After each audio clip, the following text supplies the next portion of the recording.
Hello, everybody. This is Brett Davis coming to you from the IQ Podcast studio in beautiful Coronado. I have a special guest this morning, and actually, I'm very honored because she's going to teach me how to stop wearing these sweats all the time. Which I don't know if you work with men, but I mean, you definitely work with women. Sandra Veum. Sandra Veum, nice to have you today. Thank you. I'm excited to be here. Mariposa style. Mariposa style. Mariposa is butterfly in Spanish. Is that what it means? It is. I created my company because I've always loved butterflies, but I always think, we're all about being in our own cocoon. And then once we evolve, we all break out of our cocoon into a beautiful butterfly. That's the whole concept. What a beautiful analogy that is. Yeah, that's what I based it on. So how many years have you been doing this now?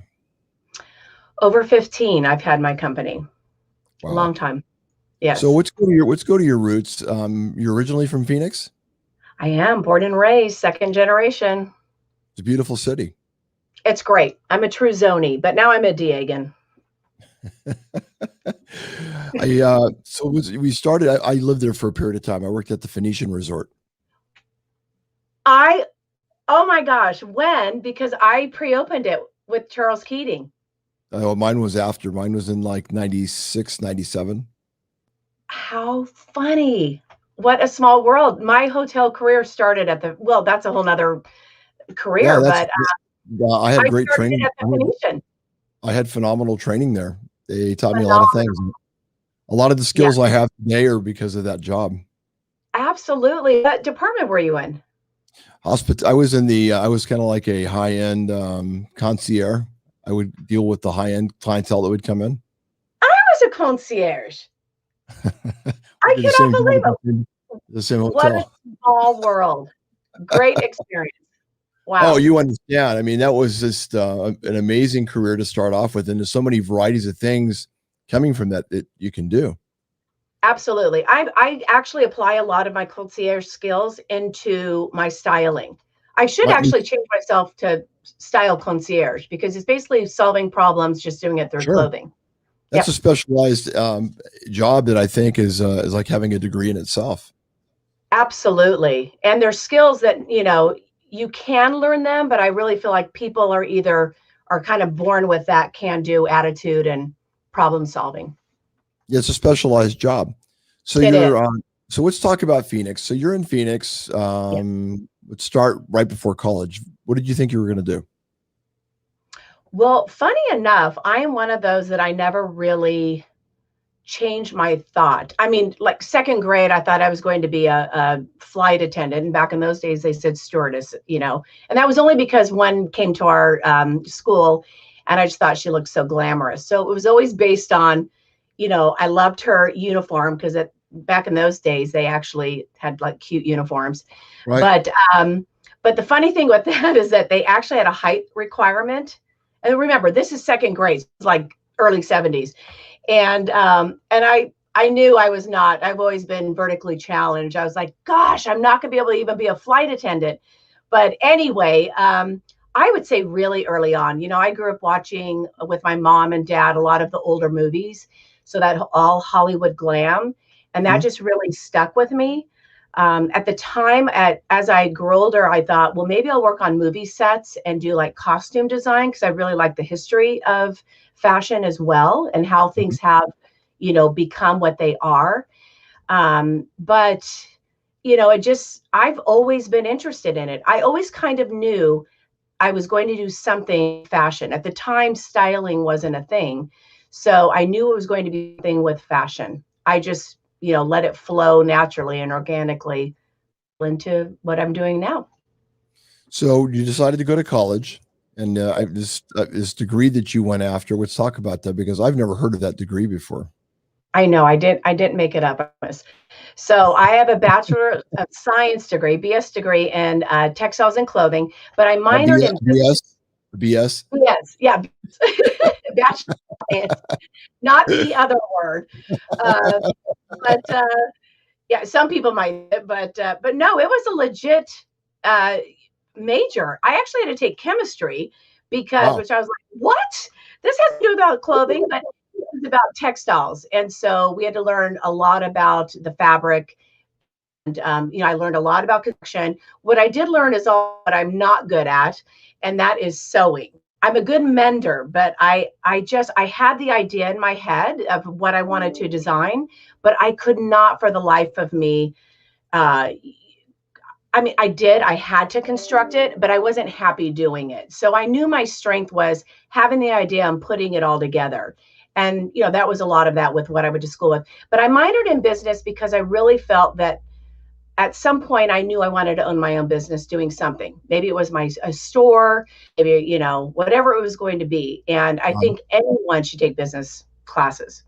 They'll always help. I think it is good for organization, and it teaches you how to form something, projection, Markets. marketing, which is a little bit different than business, of course. It's crazy. There's people that are very good in numbers, like a CPA, that also where business comes in hand, but they're horrible at marketing because they're not real social. I mean, there's all kinds of specialties. Absolutely. And when I say, so I took the ones that really pertain to my personality under the business school, which was marketing ones, PR, psychology. So you could really incorporate it into how to work with people and different personalities. So you get your degree, right? You graduated. And then what did you decide to do? So, well, I interviewed on campus, like, most people, and I actually took a management position with a small company in Phoenix, and I wanted to get management skills because I had taken the management, classes. And so I did their whole managing program and got some great experience. But again, I wouldn't say I'd get in trouble, but I'd sort of push the envelope with this company. At the time, they only represented 2 lines. And what I would do is take what we were selling, but I may add my own twist to it. So whether it was, remember, this was the 80s. So whether it was a hat or I'd, wear it with something else, but for sure our store. And if we didn't have it, I would tell people where I thought they could get it. And the reason why I would do that is, again, my whole analogy is helping out a person. If I could not fix their situation or sell something that they needed, I wanted to make sure they were still taken care of. And what I gained by that is I gained a customer who always came back and then sent people to me. My district manager did not believe in that philosophy.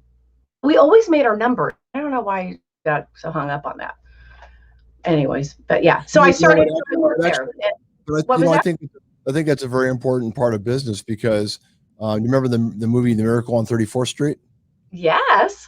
That was the same analogy in the movie. That Santa Claus was telling basically everybody where to go shopping and got fired because of that. In reality, the customer was like in shock because they'd never been taken care of like that.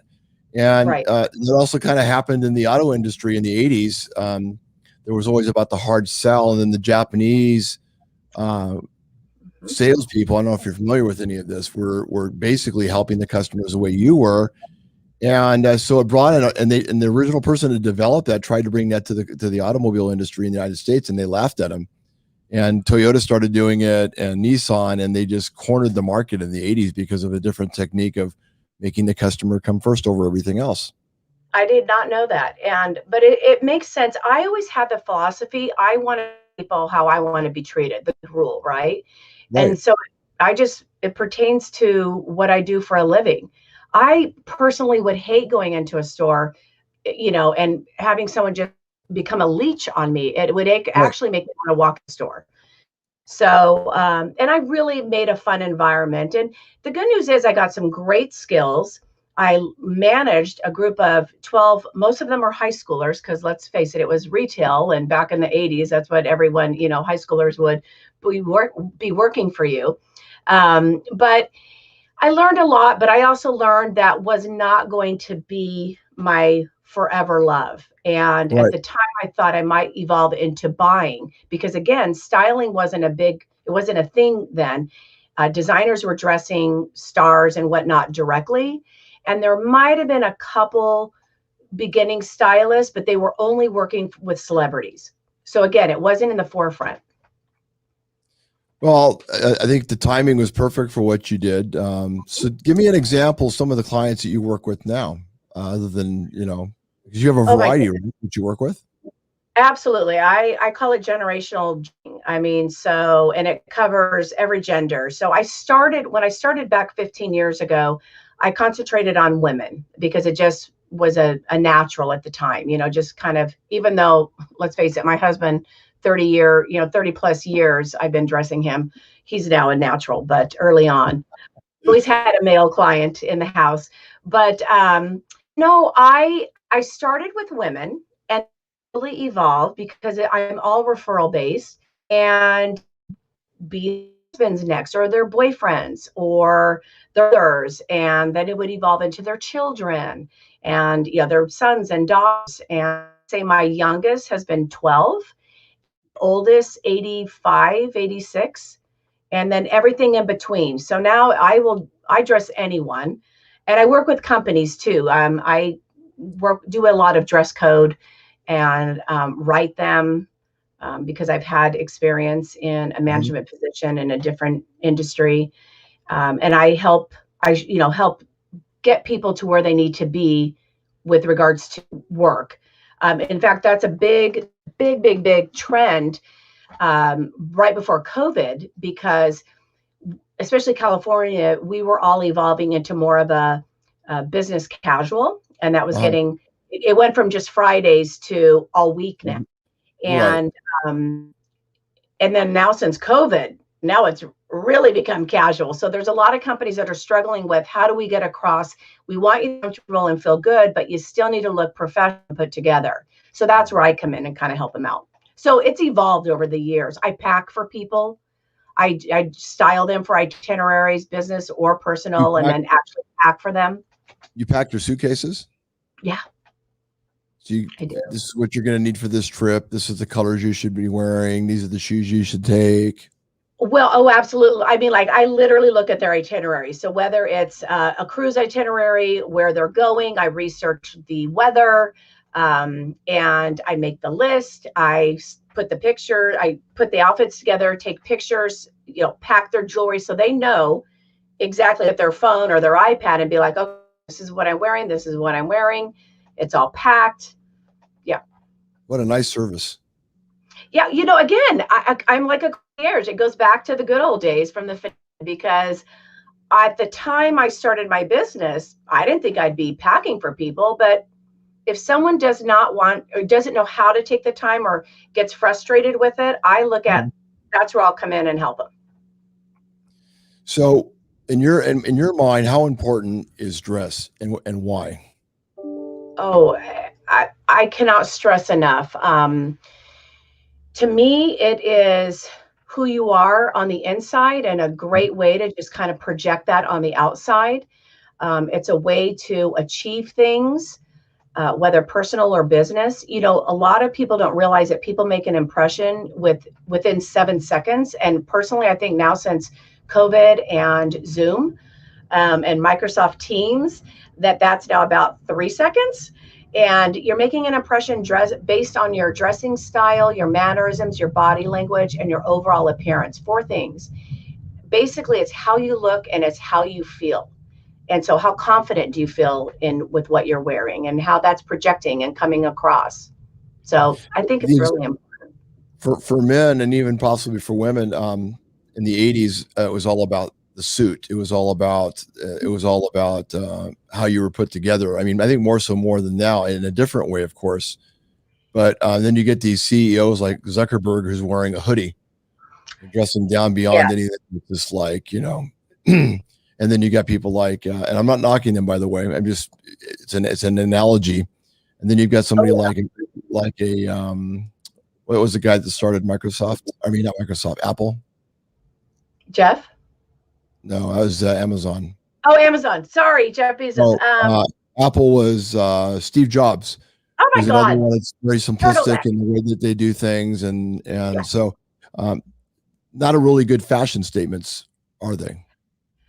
Well, so Not here's all the the thing. time. I mean, not all the time. Well, part of my styling is staying true to someone's lifestyle, right? Mhm. But I feel that the the two that you named, it became their uniform. And I personally try to get people out of their uniform because I feel that that's a little mundane. I never obviously had a chance to talk with them about what their philosophy was. My interpretation is that they were trying to just take the focus off of what they look like and more the focus of what they were doing. And my interpretation also is sometimes I feel like when someone dresses so down, and starting this, company, whatever, Uh-huh. I almost feel like it's trying too hard to look like I don't care. Yeah, I don't need to, like that's just my interpretation. I feel that you could have taken that look and just amped it up a little bit more Sure. and still have that easy, casual, smart looking ensemble and have I variety. I don't, I'm I not agree. about I the agree uniform. with you. I mean, today I'm dressed down, but typically, like when I go to my radio show, I dress up a little bit because I'm moving around. We take a lot of photos, and radio has now become like podcasts. The difference is it's just more video stuff going on. But Correct. I think you and I are on the same page. I mean, and that might be a Phoenician thing because you remember how we had to be dressed when we went to Uniform. work, right? Oh yeah. I don't know. Were you there when we would wear the full length leather long skirts and the Yes, silk blouses? yes, Yeah. And weirdly, we'd have to check that in every night. Not meaning right. weirdly that I don't know how often they dry clean those. Now I think back and I'm like, oh my God, I was wearing someone's DNA if I worked like back to back shifts. Anyways. I don't know. I never had that problem with any of our stuff that we wore. I mean, I'll tell you what, I had more ties in that time of my life than any other time. Exactly. And ties, unfortunately, are, no guy wants to wear a tie, and it's really only for a special occasion. When I shop now, with suiting, like you brought up, to me, a lot of companies are going away from suits, meaning like Banana Republic just got rid of their suiting for women, which I think personally, I would rather they have not have done that because I would have merchandised it differently. I would have taken the suit and I would have shown an outfit with the blazer dressed down with a jean, and I would have taken the trouser and put like a long cardigan with it and a blouse so that you are still selling a suit that when you suit, you could wear it, but more importantly, break it up and wear it even more. And when I do closets, because I do closet evaluations, I make sure that I organize it. I split up those suits. Same with the You do guys. closets? You do Oh, closets and drawers? oh, you have to do closets. Absolutely. I go And in, I drawers edit. and drawers too? Yeah, there's been drawers. I mean, the ones that they allow me to get in. Everybody, you hear what she's saying? She does Well, let's drawers and clarify she does drawers, actual physical drawers that I open and things are inside. right. Well, but you could also put clothes in there too. If you see a need to put Oh, certain yeah. things in there, you can make a Oh, list of there's what you can put. jeans, t-shirts, in some cases, underwear. Yeah. So you sound like an organizer also. Well, okay, so I always try to clarify because there are people that actually have that as a company, and they go in and they go into a garage and they go in and, they will organize cabinets. I am an organized person, but that's not what I want to. I want to stay in my lane. I will help organize a closet, and I've actually helped with people who are redoing their closet and maybe hiring like a company like California Closets or whatever to come in, and I will help them assess how to design it because a lot of times California Closets not going, or whoever, I don't mean to keep saying them, but a closet design company will go in and just do a normal design, and a person's not really thinking, well, do I have more long items versus shorter items? Do I have more blouses? How do I hang my pants up? You have to kind of put that thought process in. So to Sure. answer your question, I organize their closet after editing it, and I recommend for them because when you organize it, what I recommend, which is by item and color, then you really have a good eye at what your shopping pattern is. And it really forces you to create outfits because the people that hang their outfits together, you're doing yourself a disservice. The whole idea is to take items and have it be interchangeable. So you can make more outfits from it. So Do I you always do say work? oh, go ahead. No, go ahead. Well, I was going to say, I always say with those people that like to do that, take a picture of an outfit that you like yourself in, and start a folder on your phone. Then you can refer back to it. It's a very, very good idea. The phone in that aspect is very vital for a lot of things that were in our lives that we didn't have before. Good Correct. and bad. Good and bad. Yes. Do you do seminars or lectures at all? I do. Yes, I do. I have presented to, working groups. I'll present to anyone. I mean, I presented to philanthropic groups. I presented to, from teens to adults. Yeah, I will present to anyone who needs it. I see the value as it being a piece of the puzzle for building a successful career in life. What you do. Absolutely. I mean, both personally and professionally. And just Absolutely. Yeah, definitely. Do you have a website that we can go to check out a lot of the things that you do? I do. It is www.mymariposastyle.com. Wow, I'm so honored to talk to you today. I learned a lot more than I anticipated. I mean, I didn't know what to expect, but I did a little bit. But wow, I mean, you're just you're a life changer. Well, oh my gosh, that makes me feel so good. And I am so honored. I'm really, really thankful that you and your team reached out. So I'm glad that we did too. And we're going to have to see if we can get you to do an article on one of our magazine. Oh my gosh, I would love to. I did all the shopping blogging for the Tourism Authority. So I'm very familiar with that. We have to chat. Thank you so much, Sandra Veum, for being on my show. I appreciate it. Oh my gosh, thank you so much. I really appreciate it. Look forward to seeing you in person. Thank you. You too. I look forward to meeting you. You too. You take care. Bye-bye. Bye-bye. Thank you, Sandra. I want to thank thank you, dear, my sponsors for the show, because without my sponsors, there's no show. Thank you to King Amanpour for your support and everything you do. Thank you, King.